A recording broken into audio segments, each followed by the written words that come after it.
cyberattaque ou encore conflit armé. Ça repose sur 3 fondements: boire et manger, avoir chaud et se soigner. J'ai essayé de vous rassembler un petit peu tout ce qu'il faut avoir pour ce kit de survie pour pouvoir tenir 72 heures. Alors d'abord, le gouvernement conseille d'avoir 6 litres d'eau par personne en bouteille d'eau pour tenir ces 72 heures.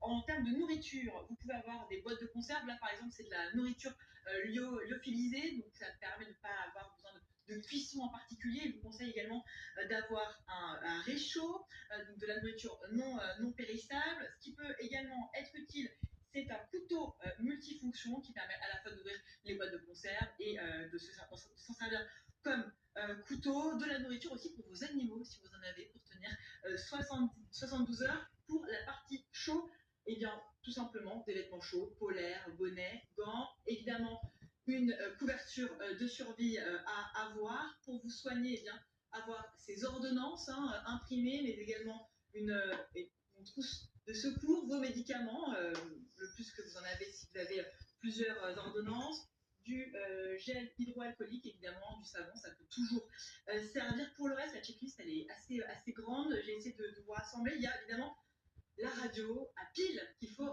ressortir. On n'a plus l'habitude des voir des radios. On n'a plus l'habitude, c'est ça. J'ai mis un petit peu de temps à la trouver pour être honnête. Avec évidemment avec des piles que j'ai là de rechange. Alors, ça sert à quoi? Mettons qu'on n'ait plus d'électricité, plus de réseau, et bien évidemment, ça permet d'avoir les informations en direct et de ne pas saturer, de ne pas saturer le réseau. S'il y a de l'électricité, évidemment, ça peut être un chargeur de téléphone, ça peut toujours être utile, une batterie externe si vous manquez évidemment pour charger. Alors là aussi, j'ai trouvé ça étonnant. Pour passer le temps, écoutez, le gouvernement propose à la fois un jeu de cartes véridique ou encore de la lecture pour pouvoir passer ces 72 heures en cas de crise.